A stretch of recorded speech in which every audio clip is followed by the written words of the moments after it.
studio owners, today I'm going to talk to you about the 5 steps to convert a lead into a student. And I think sometimes we put so much money into marketing and time and effort into marketing, and then we don't think about the process to actually get that lead in. And often we also don't think about what our staff need to do to get that lead through the doors. And so then you're just burning money, right?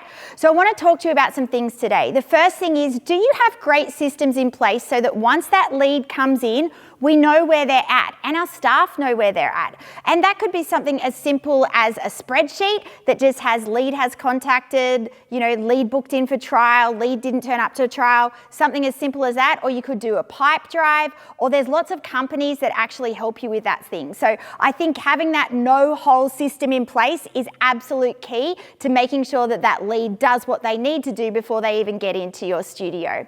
The next thing I want to talk to you about is understanding that parents are busy. And let me tell you, I am the first parent who doesn't turn up to something. I always book my kids into things, and I have 5 kids, so that's a lot of moving parts, right? And I book them into things and then I don't turn up, and then I feel embarrassed that I didn't turn up, so I won't turn up again. But having an understanding of that and saying, hey, we get that you're busy, so no problem, why don't you just come back this time and we can create another trial for you, or whatever it might be. But not getting cranky at them for not doing that, because life is crazy, especially in today's day and age.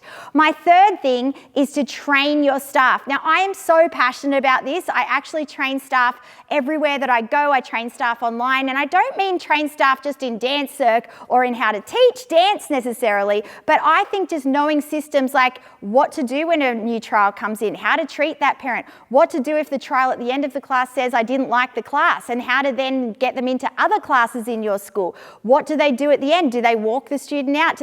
That stuff we just forget to teach our staff. And then if that staff member doesn't walk out with them and do my 4th thing, which is closing the sale, then you've lost that student completely. They might walk out and go, oh, let's try the dance school down the road as well. And that dance school does close the sale. So my number 4 tip is closing the sale. And I know as studio owners, we don't like to think of it as a sale because we're so passionate about what we do. We just want to change kids' lives and we don't want to think about the money side of things. And I totally get that. But it is a sale. And the way that I'd say it to my staff and the way that I say it in staff training is this. Think of every little person that comes into the studio as if it was you. And if you had a bad experience the very first day that you came into the studio and your mum said, no way, this is terrible, let's try netball instead, you wouldn't have had that amazing journey through dance that you've had now. And you have to give every single little person that comes in the same opportunity to have that amazing journey through dance. Now do you want to close the sale?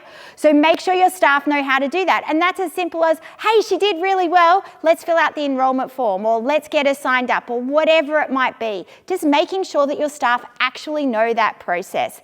And then at the end of it, just having a great follow-up process. It means everything to that parent. If you pick up the phone or your staff pick up the phone the next day and say, hey, how did Sally go? Or after a week, hey, how's Sally going in class? Just making sure that you're staying in touch with them. That might be a sequence of emails, it might be a couple of phone calls, whatever it is, just making sure you're consistent with that and making sure that every student has that follow-up. So that's my top 5 tips, guys. I hope you enjoyed it.